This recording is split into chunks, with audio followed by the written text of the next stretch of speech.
Bonjour. Aujourd'hui, nous allons partir sur 4 séances de vidéo sur Excel en tant que tableau. En tant que tableau ou en tant que table, c'est pour ceux qui auraient fait un peu de base de données antérieurement. Alors, pourquoi 4 séances? La première séance, nous allons traiter Excel en tant que table ou tableau, mais sans avoir mis une mise en forme préalable. Nous verrons ultérieurement, dans une deuxième vidéo, comment mettre en forme notre tableau par rapport à ça.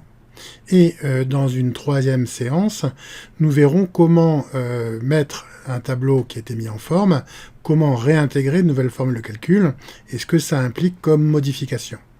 Et pour terminer, la quatrième vidéo intégrera ce qu'on appelle les tableaux croisés dynamiques, ce qui nous permettra donc de pouvoir trouver un usage à cette partie tableau.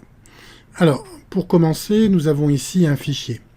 Ce fichier est un fichier qui fait partie d'un fichier d'une association nautique, qui commence à dater un petit peu, donc les personnes ne sont plus toutes jeunes par rapport à ça, elles ont dû prendre une dizaine d'années. Mais ceci n'a pas d'importance dans la mesure où cela va nous permettre simplement de pouvoir traiter un exemple concret.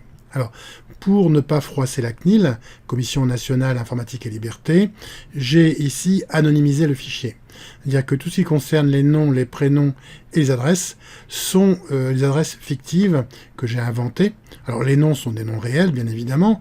Les prénoms sont des prénoms réels. Certaines personnes existantes sont vraiment des personnes existantes, mais il y en a très peu. Et l'adresse est une fausse adresse que j'ai générée par rapport à ça. Ce qui nous permet de pouvoir... par exemple, je sais que Louis Guillou va habiter rue du Sang Noir, donc ça permettra à ceux qui s'amusent de pouvoir trouver éventuellement une allusion. Donc il y a quelques petites choses quand même par rapport à ça. Ici, c'est pour anonymiser le fichier que ça a été fait, de façon à ce qu'on ne puisse pas trouver des personnes. Par contre, le code postal de la ville et tout le reste, bien évidemment, sont les informations réelles, ce qui nous permettra de pouvoir faire différents traitements et de savoir comment s'en sortir par rapport à ça. Alors, quel type de traitement? On a ici un tableau avec de l'information, mais pas suffisamment pour un traitement de type marketing ou autre. Alors, pour pouvoir faire du traitement, il va falloir, dans ce cas-là, faire des regroupements. Des regroupements sous quelle catégorie?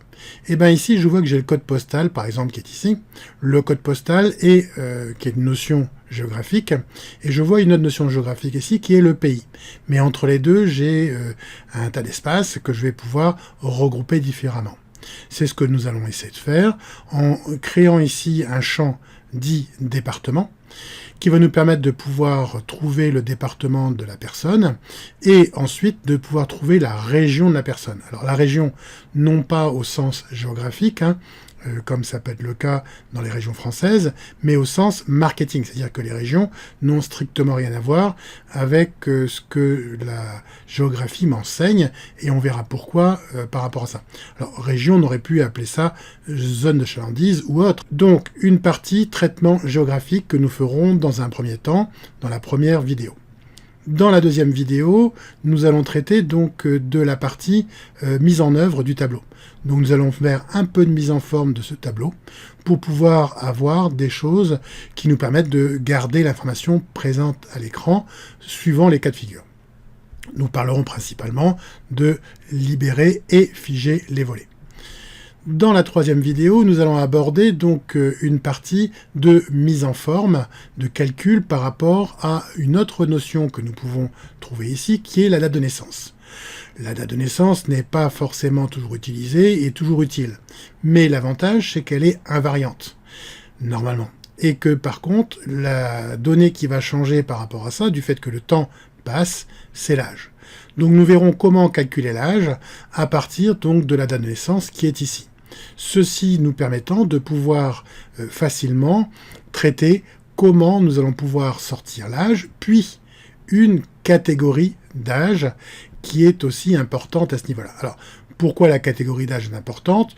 Parce que les âges, je vais avoir ici un certain nombre d'âges, mais entre celui-ci qui est né en 47 et celui-ci qui est né en 46, la différence d'âge nous importe peu, arriver à ça. Donc, faire des regroupements nous permettra de faire une segmentation marketing de façon à pouvoir cibler notre marché un peu mieux.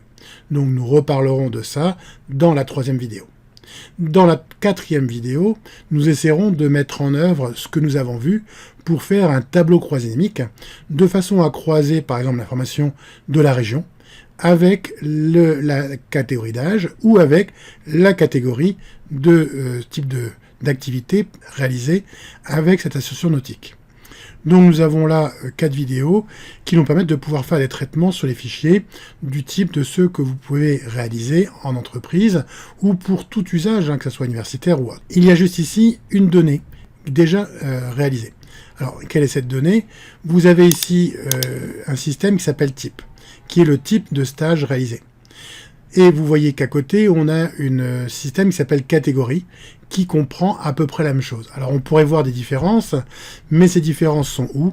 Nous pouvons voir que c'est par rapport à cette petite fiche catégorie qui est ici, dans lequel il y a un certain nombre de choses qui ont été saisies ou pas, et qui vont nous permettre de voir que association Fouenant, association Morlaix, Plonéour, etc., c'est considéré dans la catégorie asso. Ce qui veut dire que, par rapport à ça, on a donc fait un regroupement ici de la catégorie qui nous permet d'aller faire une recherche V de l'information qui est contenue ici, et par rapport à ce tableau 4. Alors ce tableau 4, comme catégorie, je l'ai ici dans la liste déroulante. Ce sont des choses que nous avons déjà traitées dans des vidéos précédentes d'Excel, donc je vous renvoie à la liste des cours pour pouvoir traiter de cette chose-là. C'était quand nous recherchions le prix ou la désignation des produits par rapport à une référence, un code. Il nous reste encore une dernière feuille qui est là, une feuille qui s'appelle DPT, qui contient d'ailleurs un tableau qui s'appelle DPT, qui contient toutes les régions. Nous y reviendrons tout à l'heure, et nous voyons que beaucoup de régions sont dans région, et qu'il y en a le 22, le 29, etc., sont en Bretagne. Bien qu'ici, globalement, nous avons quelques régions, Bretagne, Pays de Loire, Paris, Île-de-France, et le reste de la France s'appelle région. Pourquoi? Nous le verrons quand nous traitons cette partie-là, mais le fait que des gens soient à Marseille ou à Aix, pour nous, ça nous importe peu, c'est considéré comme étant même endroit, ou même à Nice, ou même ailleurs, dans le sud-est ou dans le sud-ouest, ou tout ce qu'on veut, ça n'a aucune importance, c'est considéré du fait qu'il y a peu de clients, c'est pas la peine de pouvoir segmenter trop finement nos catégories, ceci ne nous servirait strictement à rien. Mais nous en reparlerons dans la 3e vidéo et surtout dans la 4e vidéo quand nous ferons de l'analyse de nos tableaux croisés anémiques. Donc voilà cette introduction terminée concernant la façon dont on va pouvoir traiter un fichier de client ici, mais tout fichier qui est sorti d'un système central ou autre. Ne pas oublier non plus qu'il pourrait être intéressant de regarder la vidéo comment récupérer un fichier d'un central de type CSV ou TXT.